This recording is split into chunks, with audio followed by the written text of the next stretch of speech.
कर्नाटक के एक एक दंगे के लिए अमित शाह पर दंगा फैलाने का मुकदमा दर्ज कराने की तैयारी करनी चाहिए। ब्रजभूषण शरण सिंह को जानकारी है गोधरा में राम भक्तों की जो टोली जिस बोगी में बैठी थी उसको आग लगवाने वाले रंगा बिल्ला के कौन कौन लोग थे ये उसकी मुट्ठी में जानकारी है, इसलिए इनकी ताकत नहीं है ब्रजभूषण के खिलाफ मुख खोलने की। 200 करोड़ रुपए की बोली लग रही है एक एक खिलाड़ी को अपने पक्ष में बयान बदली करने के लिए। मैं बधाई देना चाहता हूं कर्नाटक के जागरूक मतदाताओं को, जहां इन्होंने देश में दंगा फैलाने वालों को, जहां देश में दंगा या मॉब लिंचिंग करने वालों को बजरंग दल को बजरंग बली के साथ जोड़ने का प्रयास किया और वहां का भाईचारा बिगाड़ने का काम किया। मैं जो नई सरकार बनने जा रही है कर्नाटक की, क्योंकि हमारे देश के गृह मंत्री की कुर्सी पर रहता हुआ ये शख्स अमित शाह ने चैलेंज कर रखा है कि अगर कर्नाटक में कांग्रेस की सरकार बनेगी तो दंगे होंगे। मैं कर्नाटक के नव निर्वाचित मुख्यमंत्री जो बनने वाला है उसे अपील करता हूं और कर्नाटक के एक एक व्यक्ति से अपील करता हूं, जहां कहीं भी दंगा हो और इस देश की अदालतों को भी सुनना चाहिए, सबसे पहला मुकदमा इस देश में कर्नाटक में दंगा कराने के लिए अमित शाह देश के गृह मंत्री के खिलाफ दर्ज होना चाहिए। अमित शाह हमारे ये बेटियां नार्को टेस्ट कराने के लिए तैयार है। पता नहीं हमारे देश में बैठे जजों को, पुलिस के जांच अधिकारियों को इतनी सी बात क्यों समझ नहीं आ रही है और किस बात के लिए ये दावा कर रहे हैं हमने जो लिखी शिकायत दी है यौन शोषण की उसके लिए हम नार्को टेस्ट कराने के लिए तैयार हैं। तो भाई भाजपा का सांसद नरेंद्र मोदी अमित शाह का चहेता राम मंदिर का भक्ति करने वाला वो क्यों नहीं शपथ पत्र दे रहा है? पुलिस के जांच अधिकारी क्यों नहीं एफिडेविट ले रहे उससे कि वो भी दावा करे कि वह निर्दोष है, इसके लिए वो अपना नार्को टेस्ट कराने के लिए तैयार। देर से क्यों बैठी है? डोनाल्ड ट्रंप के यौन शोषण बलात्कार की पीड़िता ने शिकायत की, 32 साल बाद न्याय मिला। अरे हम बधाई देना चाहते हैं आज की तारीख में। मैं तो बहुत साधारण सांस की क्रिया करने वाला व्यक्ति हूँ। एक दिन अगर मैं अपने शारीरिक एक्सरसाइज नहीं करता हूँ तो मुझे लगता है कि मैंने बहुत कुछ आज खो दिया है। तब ये बेटियां जो ओलंपिक पदक विजेता हैं, इनको एक एक दिन की एक्सरसाइज न करने से इनका मैं कहता हूँ भविष्य भी खराब हो रहा है और हमारे देश में जो और ओलंपिक पदक ये जीत के ला सकती थी उससे भी देश को नुकसान होने वाला है। ओलंपिक पदक विजेता बेटियां अगर यौन शोषण की शिकायत के लिए धरना दे, सुप्रीम कोर्ट का दरवाजा खटखटाए और तमाम देश के यूट्यूब चैनलों की मदद ले और देश भर के किसान आंदोलन सामाजिक संगठन के लोग जुटे और तब भी यौन शोषण करता गिरफ्तार होकर उसे सजा न मिले, तब कल्पना करो देश की दलितों की बेटियों का यौन शोषण करने वालों के साथ क्या होगा। क्या उनके खिलाफ शिकायत दर्ज होगी? देश के किसान, आदिवासी, मछुआरे, अल्पसंख्यक, भूमिहीन और गरीबों की बेटियों का, बहुओं का यौन शोषण करने वालों के खिलाफ मुकदमे दर्ज होंगे और उनके खिलाफ कार्रवाई होगी। ये कतई नहीं हो सकता। बहुत बड़ा हवा खड़ा हो रहा है कि भारतीय कुश्ती महासंघ के अध्यक्ष पद से ब्रजभूषण शरण सिंह ने इस्तीफा दे दिया। मैं इसके बैकग्राउंड में आपको बताना चाहता हूँ, आप सबको जानकारी होनी चाहिए कि हमारे देश की ये ओलंपिक पदक विजेता बेटियां जब इन्होंने 21 तारीख को क्लार्क थाने में मुकदमा दर्ज कराने के लिए शिकायत दर्ज की थी तो इनकी मुकदमा में दर्ज नहीं किया गया था, एफआईआर में तब्दील नहीं किया गया था शिकायत को। तब 23 तारीख को कपिल सिब्बल जी के माध्यम से सुप्रीम कोर्ट के मुख्य न्यायाधीश का दरवाजा खटखटाया गया और उसके बाद मैंने जो बताया क्रोनोलॉजी का हिस्सा, हर पीड़िता को सुप्रीम कोर्ट का दरवाजा खटखटाने के बाद ही भाजपा सरकार चेतती है। तब 24 अप्रैल को खेल मंत्रालय ने यह आदेश जारी किया था कि भारतीय ओलंपिक संघ एक एडहॉक कमेटी बनाए और इस मामले को देखे। कुश्ती महासंघ की बात मैं कर रहा हूं। और तब 27 तारीख को भारतीय ओलंपिक संघ की बैठक हुई और उसमें एक एडहॉक कमेटी तय हुई 3 मई से, जिसके कारण अब आपको मालूम हो गया होगा कि पूरा एफआईआर दर्ज होने के बाद कल जो नाबालिग बेटी है पास्को के तहत उसने अपना बयान दर्ज कराया। हालांकि उसमें भी बहुत प्रश्न चिन्ह है। क्या कारण है कि पास्को के तहत मुकदमा दर्ज होने के बाद पुलिस पूछताछ करने के लिए नहीं गई ब्रजभूषण शरण सिंह को, और जब वो बेटी 164 के तहत जज के यहाँ, मजिस्ट्रेट के यहाँ बयान दर्ज कराती है, उस बयानों के बाद ब्रजभूषण शरण सिंह पुलिस के पास अपने बयान दर्ज कराने जाता है। ये बहुत मेरे जैसा व्यक्ति बहुत चिंतित है इस मसले को लेकर, क्योंकि पहले जो लिखित शिकायत की गई थी उन सब के खिलाफ एक एक सबूत पुलिस मिल करके ब्रजभूषण को बचाने के लिए जुटा रही है और लड़कियों को झूठा सिद्ध कराने का षड्यंत्र करती जा रही है। और दूसरी बात, जब पास्को के तहत बयान दर्ज हो गए बेटी के, तो कौन बड़ी बात है कि हमारे देश में वो बयान जो है बंद ही रहे हो, वो खुले ना हो। ये बात मैं इसलिए भी कहना चाह रहा हूं कि यौन शोषण की शिकायत करने वाली बेटियों के नाम कैसे और किसने ब्रजभूषण तक पहुंचाए, ये शोध का विषय है। और एक बड़ा सवाल, इस पूरे मामले को हमें सोचना और समझना पड़ेगा किस दिशा में जा रहा है। हमारे देश की ब्रजभूषण शरण सिंह के यौन शोषण की पीड़ित बेटियों की 7 बेटियों की शिकायत है और 7 बेटियों की एक ही दिन की शिकायत नहीं है, एक ही जगह की शिकायत नहीं है।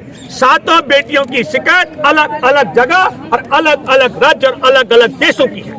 इसका मतलब है कि 7 मुकदमे दर्ज होने चाहिए थे। कितने दर्ज हुए आप सब लोगों को जानकारी है? मैं दर्शकों से कहना चाहता हूँ, मात्र 2 मुकदमे दर्ज हुए, एक पास्को के तहत और एक यौन शोषण के मामले के तहत। मेरे जैसे साधारण सामाजिक कार्यकर्ता भूपेंद्र रावत को जानकारी है कि बेईमानी है, झोल है, तो इस मामले की सुनवाई कर रहे मुख्य न्यायाधीश सुप्रीम कोर्ट के चंद्रचूड़ साहब की बेंच को यह जानकारी नहीं थी। अगर ये जानकारी नहीं थी मुख्य न्यायाधीश की बेंच को, तो ये देश के लिए सबसे शर्मनाक बात है। और जानकारी थी पर अनदेखी की गई धृतराष्ट्र की तरह। जैसे धृतराष्ट्र की सभा में आप सब लोग जानते हैं महाभारत में क्या कुछ हुआ। तब तो मुसलमान भी नहीं थी, सिख ईसाई थे ही नहीं, है ना, जहाँ चीरहरण होता द्रौपदी का। इसलिए हम ये कहना चाह रहे हैं कि ये बहुत बड़ी बात नहीं है कि ब्रजभूषण शरण सिंह, पर दुख और अफसोस की बात है कि सुप्रीम कोर्ट का दरवाजा खटखटाने के बाद याद आया हमारे खेल मंत्रालय को, हमारे खेल मंत्री को। उसी खेल मंत्री को जब बेटियां यहाँ बैठी थी 18 जनवरी को, तब एक कमेटी का गठन किया गया था। तब क्यों नहीं ये फैसला लिया? ये अनुराग ठाकुर से ये सवाल देशवासियों को पूछना चाहिए। मिस्टर अनुराग ठाकुर, क्या तब तुमको नहीं पता लगा? लेकिन तब इस पूरे मामले को घालमेल करने के लिए कुछ खिलाड़ियों में फूट डाली गई, तोड़ा गया, अपने पक्ष में किया गया। और फिर जो डटी हुई है विनेश फोगाट, साक्षी मलिक, बजरंग पुनिया के साथ और अन्य साथ, इनको भी अलग अलग तरीके से मैं आपको बताना चाहता हूँ। देशवासियों, 200 करोड़ रुपए की बोली लग रही है एक एक खिलाड़ी को अपने पक्ष में बयान बदली करने के लिए। हम बधाई देना चाहते हैं उन 7 शिकायतकर्ता बेटियों के परिवारों को, बधाई देना चाहते हैं। उन्होंने ठोकर मार दी 200 करोड़ रुपए के रकम पर अपनी बात पर कायम है। एक सबसे बड़ा अहम सवाल, एक कमेटी से अब निकालने की जो बात है, मैं एक महत्वपूर्ण सवाल और करता हूं। हमारे ये बेटियां नार्को टेस्ट कराने के लिए तैयार है। पता नहीं हमारे देश में बैठे जजों को, पुलिस के जांच अधिकारियों को इतनी सी बात क्यों समझ नहीं आ रही है? और किस बात के लिए ये दावा कर रहे हैं? हमने जो लिखी शिकायत दी है यौन शोषण की, उसके लिए हम नार्को टेस्ट कराने के लिए तैयार हैं। तो भाई, भाजपा का सांसद, नरेंद्र मोदी अमित शाह का चहेता, राम मंदिर का भक्ति करने वाला, वो क्यों नहीं शपथ पत्र दे रहा है? पुलिस के जांच अधिकारी क्यों नहीं एफिडेविट ले रहे उससे कि वो भी दावा करे कि वह निर्दोष है? इसके लिए वो अपना नार्को टेस्ट कराने के लिए तैयार है। ये बात मैं उनके लिए कह रहा हूँ जो कई सवाल कर रहे हैं कि ये बेटियां किस लिए बैठी हुई है। कई लोग कह रहे हैं कि झूठे आरोप लगा रही है। और मैं एक और सवाल भी आ रहा है कि देर से क्यों बैठी है? डोनाल्ड ट्रंप के यौन शोषण बलात्कार की पीड़िता ने शिकायत की, 32 साल बाद न्याय मिला। अरे हम बधाई देना चाहते हैं आज की तारीख में। मैं तो बहुत साधारण सांस की क्रिया करने वाला व्यक्ति हूँ। एक दिन अगर मैं अपने शारीरिक एक्सरसाइज नहीं करता हूँ तो मुझे लगता है कि मैंने बहुत कुछ आज खो दिया है। तब ये बेटियां जो ओलंपिक पदक विजेता हैं, इनको एक एक दिन की एक्सरसाइज न करने से इनका, मैं कहता हूँ, भविष्य भी खराब हो रहा है। और हमारे देश में जो और ओलंपिक पदक ये जीत के ला सकती थी, उससे भी देश को नुकसान होने वाला है। इस बात के लिए बैठी हुई है कि हमारे यौन शोषण करने वाले को दंडित किया जाए। तब मैं आपसे फिर अपील करता हूं, मैं बार बार अपील करता रहा हूं। मैं बधाई देना चाहता हूं कर्नाटक के जागरूक मतदाताओं को, जहां इन्होंने देश में दंगा फैलाने वालों को, जहां देश में दंगा या मॉब लिंचिंग करने वालों को बजरंग दल को बजरंग बली के साथ जोड़ने का प्रयास किया और वहां का भाईचारा बिगाड़ने का काम किया।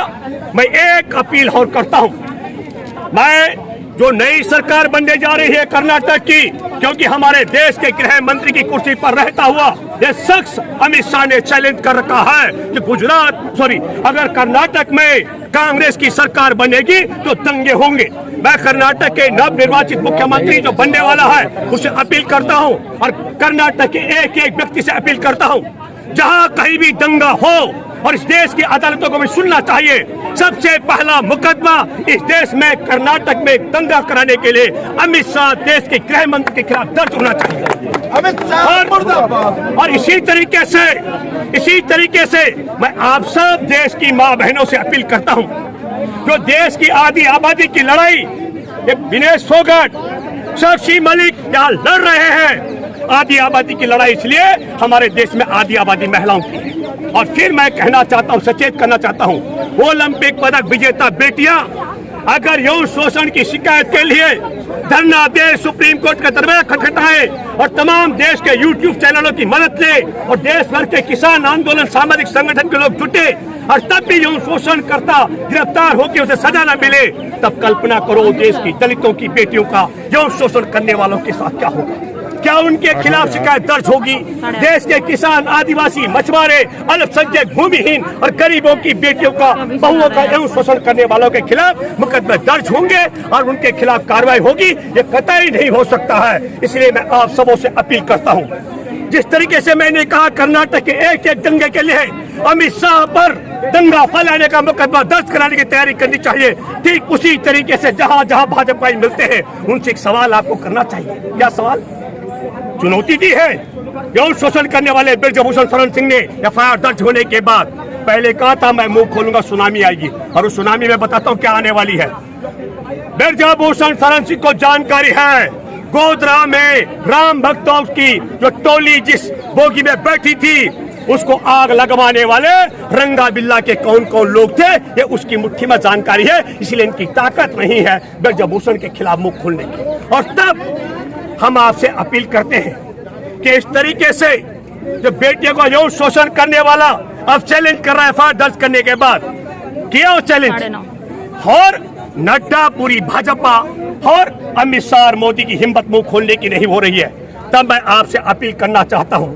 पॉस्को के तहत मुकदमा दर्ज है, यौन शोषण के तहत मुकदमा दर्ज है और वो खुल छुट्टा सांड की तरह घूम रहा है, उस पर एक्शन नहीं हो रहा है। तब मैं कहना चाहता हूं, तब मैं आपसे अपील करता हूं, आपसे गुजारिश करता हूं, जहां जहां आपको भाजपाई मिले उन सबों से आपको सवाल करना चाहिए, पूरी भाजपा और मोदी सरकार इस देश में यौन शोषण करने वाले के साथ क्यों खड़ी है और देश के यौन शोषण के खिलाफ लड़ रही बेटियों के खिलाफ ओलंपिक पदक विजेता बेटियों की शिकायत की अनसुनी क्यों कर रही है, ये सवाल आपको करना चाहिए। धन्यवाद। जय हिंद, जय जवान, जय किसान, जय संविधान। और बेटियों के लड़ाई में और संघर्ष में हम सब एकजुट हों। जिंदाबाद।